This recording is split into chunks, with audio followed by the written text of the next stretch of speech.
नमस्कार सर, बहुत बहुत स्वागत है आपका। नमस्कार अंजू जी, आपको और आपके दर्शकों को। सर, जिस तरीके से चंडीगढ़ के बस स्टैंड से जिलेटिन की 5 किलो छड़ें मिली हैं, आईडी बरामद हुआ है, क्या ये माना जाए कि कोई बहुत बड़ी आतंकवादी घटना को अंजाम देने की फिराक में था आईएसआई खालिस्तानियों के जरिए?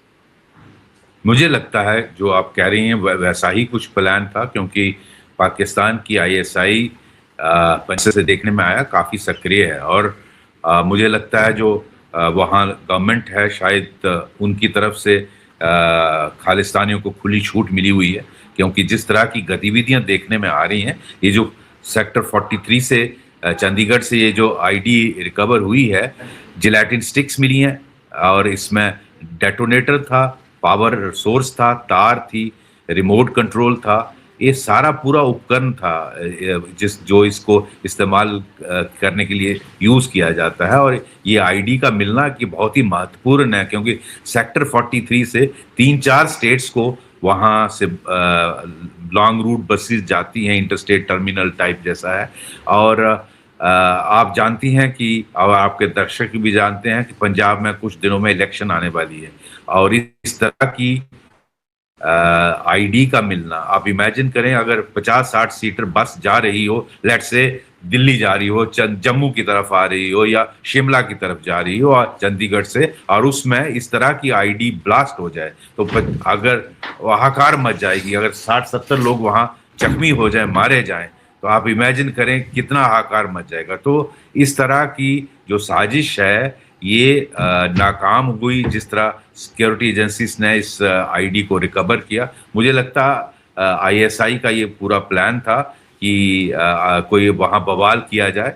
और इसमें गिरफ्तार आरोपियों में जो पहचान हुई है, ये लवप्रीत सिंह है, निवासी है ये सरहाली तरन तारण का रहने वाला, और जसनप्रीत सिंह है एक, वो उर्फ उसका नाम है जसनदीप बोलते हैं, निवासी है ये देवा तरन तारण का। दोनों तरन तारण डिस्ट्रिक्ट से ताल्लुक रखते हैं। प्रीत सिंह उर्फ प्रभ ये निवासी है तर सिक्का, अमृतसर के वहां के पास है। पुलिस के मुताबिक तीनों आरोपी जो हैं ये बबर खालसा से ताल्लुक रखते थे, इंटरनेशनल जो BKI जिसको बोलते हैं, बबर खालसा इंटरनेशनल, उससे ताल्लुक रखते थे। और ये सारा पाकिस्तान आईएसआई चलाती, आप सभी जानते हैं, हमारे जो पंजाब के दर्शक हैं वो बहुत अच्छी तरह जानते हैं किस तरह से खालिस्तानी एजेंडा पाकिस्तान प्रमोट करता है और इन लड़कों को गुमराह करता है जो अपने ही देश और देशवासियों के खिलाफ काम करते हैं। लेकिन हमारे अफसोस की बात यह है कि हमारे कुछ पॉलिटिकल पार्टीज इनका इस्तेमाल करती हैं, और वो बहुत खतरनाक है इस देश के लिए। जी सर, पुलिस द्वारा ये कहा जा रहा है कि शुरुआती पूछताछ में ये पता चला है कि आईईडी जो है वो पाकिस्तान से ड्रोन के जरिए तरन तारण तक आया था, और जैसा कि आपने बताया कि इनमें 2 लोग जो है वो तरन तारण के, तो इसका मतलब ये है कि इन्होंने ही रिसीव किया होगा और फिर इसको लाया होगा चंडीगढ़ के सेक्टर 43 के बस स्टैंड। बिल्कुल, देखिए ऐसा है कि आईडीज का ये जो ड्रोन्स हैं इनका इस्तेमाल आप जानती हैं जम्मू सेक्टर में भी किया जाता है। हमारे यहाँ सांबा, कठुआ, जम्मू, अखनूर तक ये जो सेक्टर है, इंटरनेशनल बॉर्डर का सेक्टर है, यहाँ भी ड्रोन्स का इस्तेमाल किया जाता है और इनके थ्रू कंसाइनमेंट ड्रॉप की जाती है। आईडी हो, ड्रग्स हो, ये सारी हथियार हो, छोटे हथियार हो, ये ड्रॉप किए जाते हैं। इसी तरह ये तरन तारण आप जानते हैं पंजाब का बिल्कुल बॉर्डर में पाकिस्तान से लगता हुआ है, और वहाँ इसमें से 3 में से 2 वहाँ के रहने वाले हैं, और वहाँ ये अगर ड्रॉप हुई है तो वहाँ से इसको इन्होंने चंडीगढ़ लाया है इस तरह की वारदात करने के लिए। पर पिछले दिनों भी तो पंजाब में बहुत सारे आतंकवादी पकड़े गए, आरडी रेलवे ट्रैक को टारगेट करने का प्लान, तो अचानक से आपको नहीं लगता कि खालिस्तानी आतंकवादियों की मतलब जो मौजूदगी है पंजाब में बहुत बढ़ गई है, जबकि पहले कितने काबू में रहते थे ये? बिल्कुल सही कह रहे हैं। अब मैं पिछले 2-3 साल से देख रहा हूँ ज्यादा ही गतिविधियां हो गई। आपने देखा कुछ दिन पहले एक मॉड्यूल पकड़ा गया था पठानकोट से, जो सिक्योरिटी की गाड़ियां चलती हैं, जो आर्मी की गाड़ियां चलती हैं या पैरामिलिट्री की, उनका वीडियो लाइव फुटेज भेज रही थी आईएसआई को। आपने देखा वो उसका एक लिंक जम्मू के सेक्टर में भी मिला, नेशनल हाईवे पे कोई दुकान पे था और पठानकोट से वो मेन चलाता था। इसी तरह जो आप बोल रही हैं ये जो रेलवे ट्रैक का उसका भी मॉड्यूल किस तरह से मिला था, उस पर कैसे ये सारी पूरी सर्विलेंस रखी जाती है। तो ये सारा जो ताना बाना है, ये पिछले 2-3 साल से मुझे लग रहा है दोबारा सर उठा रहा है। और आने वाले दिनों में आप इलेक्शन का समय है और मुझे लगता है उसमें पॉलिटिकल एक्टिविटी बढ़ जाएगी और बहुत सारे इंपॉर्टेंट लोगों का भी फिर कैंपेनिंग के लिए आना होता है। उसमें प्रधानमंत्री भी आएंगे, उसमें होम मिनिस्टर भी आएंगे, डिफेंस मिनिस्टर भी आएंगे और सभी जो जितने नेशनल लीडर हैं, शायद अपोजिशन के राहुल गांधी, केजरीवाल, सभी इंपॉर्टेंट लोग आएंगे उसमें। तो उस वक्त का बहुत बड़ा चैलेंज बन जाता है, क्योंकि वो गांव-गांव जाएंगे, वो जगह-जगह जाएंगे। तो कैंडिडेट्स को प्रोटेक्ट करना होता है, बूथ्स को प्रोटेक्ट करना एक बहुत बड़ा चैलेंज पंजाब पुलिस के लिए आगे आने वाले दिनों में मैं देख रहा हूं। और हो सकता है आपको जब इलेक्शन के लिए अरेंजमेंट करते हैं तो उसमें हम hyper sensitive, sensitive and normal उनको कैटेगराइज किया जाता है, उसके मुताबिक सिक्योरिटी लगाई जाती है, कैंडिडेट्स को सिक्योरिटी दी जाती है, फिर जो ऑब्जर्वर्स जो आते हैं इलेक्शन कमीशन की तरफ से उनको सुरक्षा देनी पड़ती है। तो ये सारा जो है बहुत चैलेंज बनने वाला, मुझे लगता है अर्ली नेक्स्ट ईयर इलेक्शन है, शायद मार्च में या अप्रैल में, वो अभी अनाउंसमेंट नहीं हुई है, वो तो इलेक्शन कमीशन करेगा। बट उसको देखते हुए ये और बढ़ने का मुझे आने वाले लग रहा है। और जिस तरह से लोकल गवर्नमेंट शायद उससे इंकरेजमेंट मिलती है, क्यों ये सर दोबारा उठाया जा रहा है, इससे लगता है कि जिस तरह से इनको पहले दबाया हुआ था वो उसमें कुछ तंत्र में कमजोरी आई हुई है। और आने वाले दिन काफी चैलेंजिंग रहेंगे सभी सुरक्षा एजेंसियों के लिए। जी सर, अभी जब दिल्ली के जंतर मंतर पर कॉकरोचों का आंदोलन चल रहा था तो अमृतसर के कमिश्नर ने भी तो एक मॉड्यूल का पर्दाफाश किया था। उसमें भी तो कैसे युवा नाबालिग लड़के थे जिनको ट्रेनिंग दी गई थी कि वो जंतर मंतर पर आकर बवाल मचाए। बिल्कुल सही बोला आपने। हम सब ने देखा किस तरह अमृतसर के पुलिस कमिश्नर ने प्रेस कॉन्फ्रेंस दी कि एक मॉड्यूल पकड़ा है जिन्होंने जंतर मंतर की एजिटेशन में जाना था और वहां कोई बड़ा हादसा करना था, जिससे मोदी सरकार प्रेशर में आए, वहां कोई बड़ा हादसा हो जाए और एक हाहाकार मच जाए वहां पर।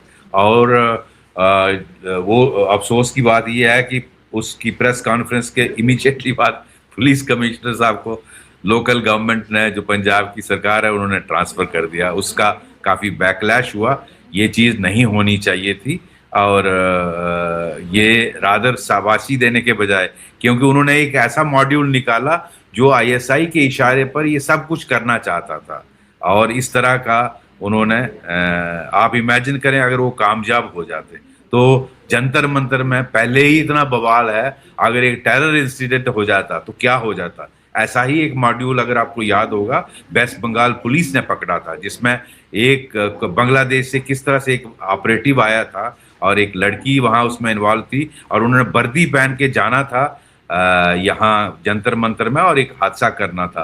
तो ये दोनों तरफ से आजकल जो आईएसआई है उसकी गतिविधियां बंगाल की तरफ, वेस्ट बंगाल की, बांग्लादेश की तरफ भी बढ़ी हुई हैं। तो ये वो दोनों तरफ से इस तरह की कार्रवाई की जा रही थी ताकि जो internationally funded so called cockroaches का ये एजिटेशन था उसको और एग्रीवेट किया जाए और हालात बिगाड़े जाए दिल्ली में। सर, इसके साथ साथ आप ये देखो ना, गुजरात एटीएस ने भी तो जैश-ए मोहम्मद के 5 आतंकियों को पकड़ा है। जी, ये जो मॉड्यूल है इन 5 लोगों को पकड़ा है, जैश से ताल्लुक रखते हैं और इनको कैसे बताया गया है आईडी कैसे बनानी है। और ये अगर आपको याद होगा कुछ दिन पहले 8 लोग पकड़े गए थे गुजरात में, ये उन्हीं की इंटेरोगेशन से इनके नाम भी आए हैं। लेकिन मैं यहाँ एक बात आपको कहना चाहता हूँ कि जब तक आप बीमारी का इलाज नहीं करोगे, आप आए दिन इस तरह के मॉड्यूल पकड़ते हो। पंजाब ने पकड़ लिया, जम्मू कश्मीर ने पकड़ लिया, दिल्ली ने पकड़ लिया, गुजरात, यूपी ने पकड़ लिया, लेकिन हमें इसकी तह पर जाना है। आज देखिए, आज पाकिस्तान को ट्रेंड टेररिस्ट भेजने की जरूरत नहीं, आप ड्रोन से हथियार ड्रॉप कर दो, जैसे आपने तरन तारण में देखा, और अंदर से लड़कों को तैयार करिए। और मैं इसलिए कह रहा हूं कि बीमारी का इलाज पुख्ता तब होता है जब उसका आप बीमारी का कारण समझेंगे। और ये मदरसा, आपने देखा ये गुजरात वाला मदरसा में उनको ट्रेनिंग दी जाती। तो अगर मदरसा में आप हजारों में बहुत बार कह चुका हूं, लोग सोचते होंगे शायद हमको बार बार ये वही बात बोलता है, लेकिन ये बात समझने वाली है कि भारत में कितने मदरसा चलते हैं। एक एस्टीमेट के मुताबिक 2.5 से 3 लाख चलते हैं, और हर मदरसे में एवरेज 1000 बच्चा लीजिए तो आप करोड़ों बच्चों को किस तरह की सिखलाई दे रहे हो। अपने देश से नफरत, देशवासियों से नफरत, अपने देश को तोड़ने की साजिश। आप आईडी सिखा रहे हो। अभी मैं आज न्यूज में देख रहा था, शायद यूपी में कहीं उन्होंने इलीगल मदरसा तोड़ा, जहां क्लासेस नहीं चलती थी, वहां यही आतंकवादी गतिविधियां चलती। तो इस पर सरकार को भी, और जो मुस्लिम लीडर्स हैं उनको आगे आकर सरकार की के साथ बातचीत करके इनको इसका इलाज करना चाहिए। ये चीज मैं फिर वही कहूंगा, ये चीज दुबई में क्यों नहीं होती, ये सिंगापुर में क्यों नहीं होती, चाइना में क्यों नहीं होती, यहां ही क्यों होती? बिकॉज आपने, और मैं इन बच्चों को ब्लेम बाद में करूंगा, ये भारत के ही बच्चे हैं, चाहे जिस भी धर्म से ताल्लुक रखते हैं, तो इसी देश के बच्चे और करोड़ों की तादाद में। तो उसका देखिए फिर पाकिस्तान कैसे यूज करता है उनको। और आजकल इनक्रिप्टेड चैनल्स हैं, आजकल डार्क वेब है, आजकल इंटरनेट से कनेक्टेड हैं। इनकी एक बार आपने इनको आइडियोलॉजिकली रेडिकलाइज किया, उसके बाद आप इनको बता दीजिए कि आईडी कैसे बनानी है, बम कैसे बनाना है, अंदर का मटेरियल, आपको बाहर से हथियार लाने की जरूरत, अंदर ही आपको जोमेटो पे ऑर्डर करिए, बहुत सारा सामान आपको मिल जाएगा, और उसको जोड़िए और बना लीजिए आईडी और उसका इस्तेमाल करिए। तो ये बहुत खतरनाक है। आपको इस देश की जितनी लीडरशिप है उनको अपनी पॉलिटिकल जो भी उनकी आइडियोलॉजी है वो इलादा रखें, लेकिन अगर आप इस देश की संस्कृति को, इस देश को बचाना चाहते, इसकी सभ्यता को बचाना चाहते हो, तो आपको ये कदम उठाने पड़ेंगे, इसको रिफॉर्म करना पड़ेगा। सर आप ये गुजरात वाले की देखिए ना, इसमें भी तो ये यही कह रहे हैं कि एक स्थानीय मस्जिद में जुटे थे जहां पर इनको बाकायदा आईईडी बनाना सिखाया जाता था, और ये लोग वहां की कोई जामिया अब्बुल हसन मदरसा है वहीं पर रहते थे, वहीं से सब कुछ सीख रहे थे। उनको वहां पर एक बुकलेट भी दी जाती है जिसमें बताया जाता है कि क्या क्या करना है। तो आप सोचिए, मदरसे ही तो जड़ है इसका मतलब कट्टरवाद की, रेडिकलाइजेशन की। उन पर लगाम लगाई जाएगी तभी समस्या का हल हो सकता है। बिल्कुल। तो ये मदरसा है या साइंटिफिक लेबोरेटरी है टेररिज्म चलाने के लिए? ये कैसा मदरसा है? कहते हैं दीन की एजुकेशन। ये कौन सी दीन की एजुकेशन? मतलब आईडी सिखाना दीन की एजुकेशन है? आप हथियार बनाना सिखा रहे हो बच्चों को, और इस देश के और पाकिस्तान के कहने पर वो ये कर रहे हैं। आप जैशे मोहम्मद से कनेक्टेड एक टेरर आउटफिट से जो ग्लोबली रिकॉग्नाइज्ड है। ये क्या सिखलाई हो रही है? मैं इसीलिए बार बार कहता हूँ, ऑनलाइन तो जो हो ही रहा है, ऑनलाइन तो पाकिस्तान और जो इंटरनेशनल जो ट्रांस नेशनल टेरर आउटफिट्स हैं, जैसे आईसिस, जैसे अलकायदा, वो तो कर ही रही हैं।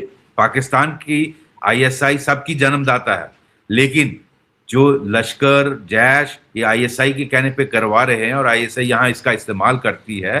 तो ये ऑनलाइन तो आप बहुत, जिस तरह आपने देखा डॉक्टरों का मॉड्यूल जिन्होंने बम ब्लास्ट किया रेड फोर्ट के सामने पिछले साल, तो ये हो ही रहा है। लेकिन आपके सिस्टम के अंदर जिसको आप एटलीस्ट ऑनलाइन वाले को आपको इंटरसेप्ट करना है, लेकिन जो आपके अंदर चल रहा है, आपके अगर 2.5-3 लाख मदरसा चल रहे हैं, तो कोई देखने वाला है कि पढ़ाया क्या जा रहा है, सिलेबस क्या है, टीचर कौन है, पढ़ाता क्या है? उनको कैमरे नहीं लगाए जा सकते, उन पर उनका सिलेबस प्रेस्क्राइब नहीं किया जा सकता, उसके क्या उनको ये चीजें बताई नहीं जा सकती कि ये साइंस, ये चीजें पढ़ानी है, मैथ ये पढ़ाना है?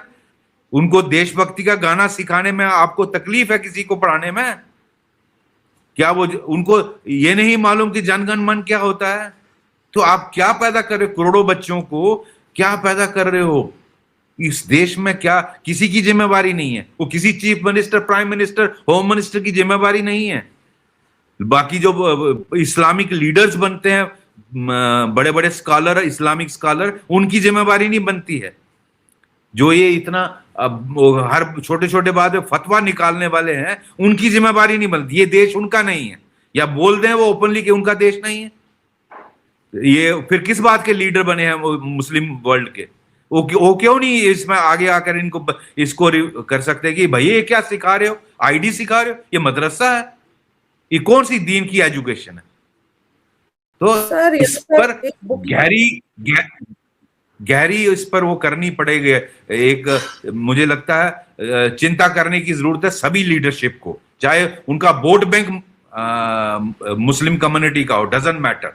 पहले देश बचेगा तो आपका वोट बचे, तब आप सत्ता में आओगे। चाहे किसी भी पार्टी से आप सपा से रखते हो ताल्लुक, आप ममता जी के उससे रखते हो या केजरीवाल के उससे रखते हो, जिससे भी ताल्लुक रखते हो, डीएमके से रखते हो, मुझे उससे कोई मतलब नहीं। पहले देश बचेगा तो आप सब बचोगे, तभी आप सत्ता में आओगे। तो सत्ता के इतने लालच में मत आइए कि आप अपनी संस्कृति को ही भूल जाइए। आप देखिए आप यूरोप में क्या हो रहा है, अमेरिका में क्या हो रहा है। आज अमेरिका की वहां न्यूयॉर्क की हालत जो है, और क्या नाम है, मिशिगन की, वो लंदन जैसी हालत बन रही है। तो दुनिया में दिख नहीं रहा क्या हो रहा है। तो आपको अपने देश को बचाना है कि नहीं बचाना, यही एक संस्कृति है।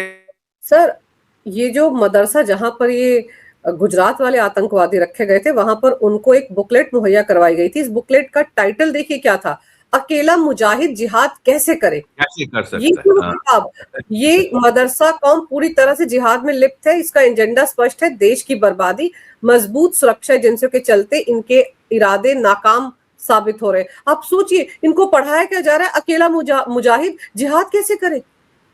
तो ये जो बुक जिसने लिखी है, उसको सीधा फांसी पे नहीं चढ़ाना चाहिए, बिल्कुल उसको पकड़ना नहीं चाहिए। जो भी इसका लेखक है, उसको तो मैं कहता हूं सीधा गुजरात की कैपिटल में भरे चौक में फांसी नहीं चढ़ाना चाहिए। दूसरा, जो इस मदरसे को चलाता था, उसको फांसी नहीं होनी चाहिए। तो आप कब तक ये गुड्डी गुड्डी करते रहोगे भाई? इस देश को कब तक ऐसा चलाते रहोगे? अगर इस तरह की बुक आप पढ़ा जो कहती है कि अकेला मुजाहिद कैसे जिहाद करेगा, और ये इस जिस मदरसे का इंचार्ज है उसको पता नहीं किताब कौन सी पढ़ाई जा रही, और ये बुक किसने लिखी है। इन दोनों को तो सीधा फांसी देनी चाहिए, लेकिन आपकी जुडिशरी भी कुछ नहीं करेगी, आपके पॉलिटिकल लीडर नहीं करेंगे, तो देश तो सत्यानाश होगा ही ना। इस देश का फिर कौन कौन इसको बचाएगा? जी सर आप बिल्कुल सही कह रहे हैं कि ये तो जब पता चल गया ये मस्जिद में कहाँ रह रहे थे, कौन से मदरसे में पढ़ रहे थे, क्या पढ़ रहे थे, उनके खिलाफ तो सख्त कार्रवाई होनी चाहिए। लेकिन सर ये जो 3 पकड़े गए हैं चंडीगढ़ वाले, आपको लगता है कि सिर्फ 3 ही होंगे? इनकी तो पता नहीं कितने साथी कितना आईडी लेकर कहाँ कहाँ पहुंच गए होंगे। सिर्फ थोड़ा सा आईडी जो यहाँ मिला या 5 किलो जिलेटिन की छड़ें मिली, वही तो नहीं होगा। पता नहीं कौन कौन से बस अड्डे में क्या करने के लिए इन्होंने पहुंचा दिया होगा। वो आपका सोचना सही है, लेकिन वो मुझे पूरा विश्वास है, मैं जानता हूं पुलिस कैसे काम करती है। उनका जब इंटरोगेशन होगा जिसमें सारी एजेंसियां होती हैं, उसमें पंजाब पुलिस, चंडीगढ़ पुलिस के अलावा वहाँ आईबी भी होगी, वहाँ आर्मी इंटेलिजेंस भी होती है, जो joint control room, joint intelligence centre होता है, वहाँ JIC हम उसको बोलते हैं, वहाँ ये सब इंटरोगेशन होती है, वह सारी एजेंसीज होती हैं। वहाँ इनसे सारा कुछ उगलवाया जाएगा कि आपको किसने कहा कि आईडी कहाँ से उठानी है, आपने किस फोन से उसको कांटेक्ट किया, कैसे कांटेक्ट किया, आपको उसके जो क्या बोलते हैं कोऑर्डिनेट्स कैसे दिए, किसने दिए, कैसे पता चला कि कहाँ ड्रोन ने किस किस एरिया में ड्रॉप किया, फिर वहां कैसे आपने ढूंढी, फिर वहां क्या क्या मिला, उसमें ये आईडी थी या किसके अलावा और भी कुछ था, या पिस्टल भी थे या और भी आईडी थी, वो फिर अगर हैं तो कहाँ गए। तो जब वो सारा उगलवाया जाता है, और वो फिर वहां कौन हैंडल कर रहा है पार, उसका भी डिटेल पता चलती है, वो कैसे कम्युनिकेशन होती है, ये पुलिस फिर सारा कुछ निकालती है, एक बार काबू में आता है। हाँ, काबू में नहीं आया, यस, फिर खतरा है, फिर तो ये ब्लास्ट हो सकता था जैसे मैंने कहा, और पता नहीं कितने लोग मारे जाते। लेकिन एक बार पुलिस में हाथ में आता है। लेकिन मैं ये मेरा लार्जर पॉइंट ये है कि आए दिन आप सुनती रहती हैं मॉड्यूल पकड़ा गया, आज यूपी में पकड़ा गया, आज चंडीगढ़ में पकड़ा गया, आज बैंगलोर में पकड़ा गया, लेकिन इसका जब तक मुझे बुखार, आज मुझे सिर में दर्द हो गया, आज मुझे छाती में दर्द हो गया, लेकिन जिस तरह डॉक्टर डायग्नोज करता है कि ये सिर में दर्द और पेट में दर्द हो क्यों रही है और आफ्टर ऑल बीमारी क्या है, तो जब तक डायग्नोस मैं आपको बता रहा हूं, दो ही मेन डायग्नोसिस है। करोड़ों की तादाद में जो आप ये जो मदरसों में, इस तरह के मदरसों में बच्चों को तैयार कर रहे हो, जो रेडीमेड मटेरियल है पाकिस्तान आईएसआई, उसको जरूरत ही नहीं है पाकिस्तान में ट्रेन करे और इधर भेजे, क्या जरूरत है, उनको तो रेडीमेड है, अवेलेबल, इंटरनेट का जमाना है, आपके इनक्रिप्टेड चैनल्स हैं, सब कुछ बता देगा, कम्युनिकेट कर देगा, फलानी जगह जा, इधर कर, ये ऐसे बम बना, ये मटेरियल मंगा। आजकल वैसे भी सारा कुछ डार्क वेब में तो वैसे अवेलेबल है सब कुछ, क्या क्या बनाना, क्या material, how to make IED from a readily available home material, ये भी अवेलेबल है, आप क्या क्या यहाँ प्रोक्योर करके किसका क्या बना सकते हो। तो आपको इसका इलाज करना पड़ेगा अगर आप चाहते हैं, क्योंकि 99 टाइम आप बचा सकते हो, 100th टाइम तो वो सक्सेसफुल हो ही जाएगा ना। आफ्टर ऑल पूरा देश इसके पीछे है, पूरा तंत्र पीछे है, तो वो हर बार तो पुलिस कामयाब नहीं हो सकती ना, इट इज नॉट पॉसिबल।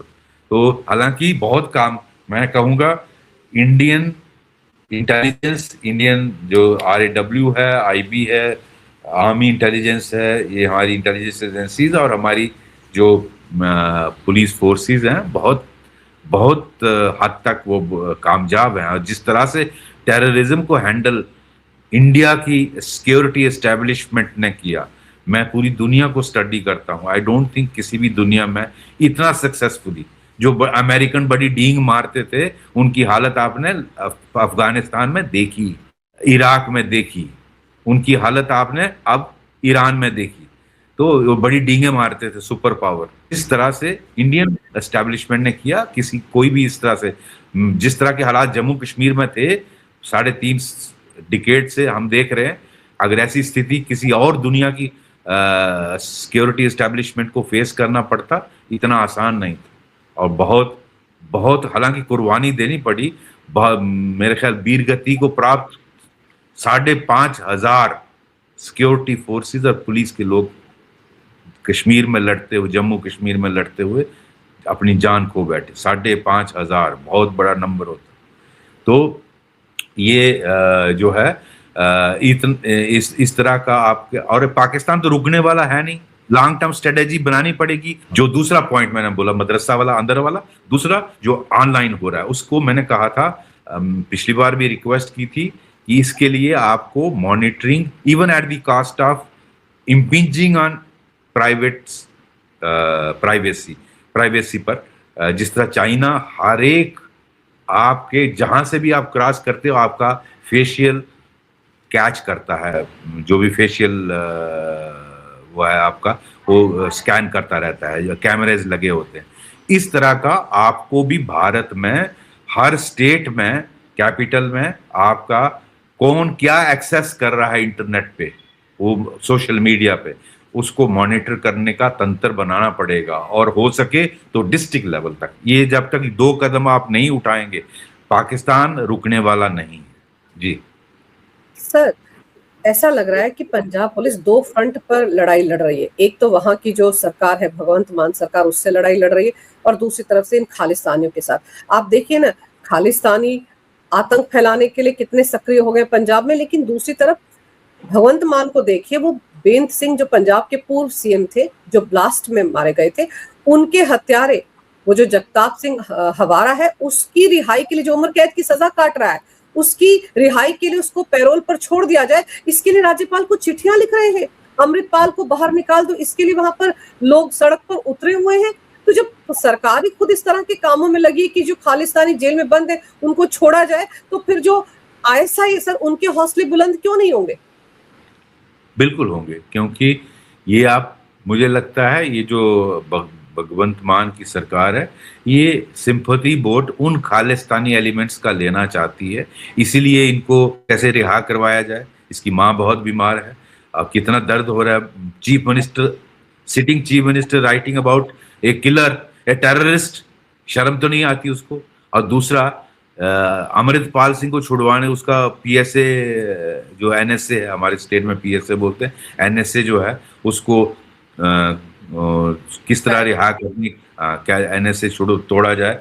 तो ये सारा कुछ जो है ना वोट बैंक, मैं बोल रहा हूँ वोट बैंक पॉलिटिक्स सब चल रहा है। इनको चाहिए इनकी वोट्स, इनकी सिंपैथी और इनका इस्तेमाल इलेक्शन के दौरान, इसलिए ये हो रहा है। अब मुझे लगता है सेंट्रल गवर्नमेंट पर इस बात पर कड़ी उनका फर्ज बनता है नजर रखना, क्योंकि नेशनल सिक्योरिटी सिर्फ स्टेट गवर्नमेंट की जिम्मेवारी नहीं है, ओवरऑल गवर्नमेंट ऑफ इंडिया की जिम्मेवारी भी बनती है। सिर्फ भगवंत मान पर चीफ मिनिस्टर जरूर होंगे, लेकिन सेंट्रल गवर्नमेंट को कुछ मुद्दों में इंटरवीन करना पड़ेगा और ये चीजें नहीं होने देनी। जी सर, बॉर्डर स्टेट है पंजाब, उसको अकेला छोड़ा नहीं जा सकता।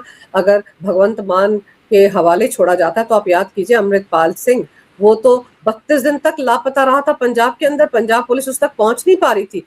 केंद्रीय सुरक्षा बल पंजाब में पहुंचे थे, तब जाकर वो पकड़ा गया था। उसके बाद से डिब्रूगढ़ जेल में बंद है। आप सोचिए, ड्रोन के जरिए हथियार आ रहे हैं, ड्रग्स आ रही हैं, उस स्टेट को अकेला छोड़ा ही नहीं जा सकता। बिल्कुल, देखिए ओवरऑल जिम्मेवारी भारत सरकार की भी बनती है, क्योंकि बॉर्डर स्टेट है, सेंसिटिव स्टेट है, और किस तरह से आपके पास उनके पास सारी जानकारी होगी। Central government, I am sure they have all agencies. तो ये किस तरह से ड्रॉपिंग हो रही है हथियारों की, आईडीज की और ड्रग्स की, ये सब उनको मालूम होगा। उनको एजेंसियां बताती भी होंगी, बीएसएफ भी बताता होगा और आईबी और आरएडब्ल्यू वाले भी बताते होंगे। तो आई एम श्योर वो they must be in picture. उनका बड़ा रोल बनता है और उनको सब कुछ भगवंत मान पर नहीं छोड़ा जा सकता। और जहाँ तक पंजाब पुलिस का आपने कहा, मैं समझता हूँ उनके लिए डबल फ्रंट लड़ना पड़ता है। इधर से टेररिज्म लड़ना है और इधर से आपके ऊपर सरकार है, क्योंकि मैं ऐसी स्थिति जानता हूँ, क्योंकि मैंने खुद ऐसे हालात में यहाँ काम किया है। तो बड़ा मुश्किल होता है जो उस वक़्त पुलिस गद्दी पे होता है, उसको बैलेंस भी करना है, सरकार को भी निभाना है, और नेशनल सिक्योरिटी पैरामाउंट है, उस पे कंप्रोमाइज़ नहीं किया जा सकता है। तो ये मुझे आई एम श्योर जो भी पुलिस के सीनियर अधिकारी हैं पंजाब, वो इस बात का ध्यान जरूर रखते हो। सर, अभी तो देखना ये बाकी होगा कि जो 3 पकड़े गए हैं चंडीगढ़ बस स्टैंड के मामले में, ये और क्या खुलासे करते हैं और इनके कितने और साथी इस वक्त पंजाब में सक्रिय हैं। और आईडी जो मिला है, क्या यही है? जिलेटिन की 5 किलो छड़ें जो मिली, यही है या इसके अलावा भी हथियार वहां पर आ रहे हैं? और तरन तारन पर तो खासी नजर रखनी पड़ेगी सर, क्योंकि वहीं पर ड्रोन के जरिए ये सारी चीजें पहुंचाई जा रही हैं आईएसआई द्वारा। सर, आपने समय निकाला, बहुत विस्तार से इस विषय पर बहुत अहम जानकारी मेरे दर्शकों को दी। आपका बहुत बहुत धन्यवाद। नमस्कार, जय हिंद। नमस्कार, जय हिंद।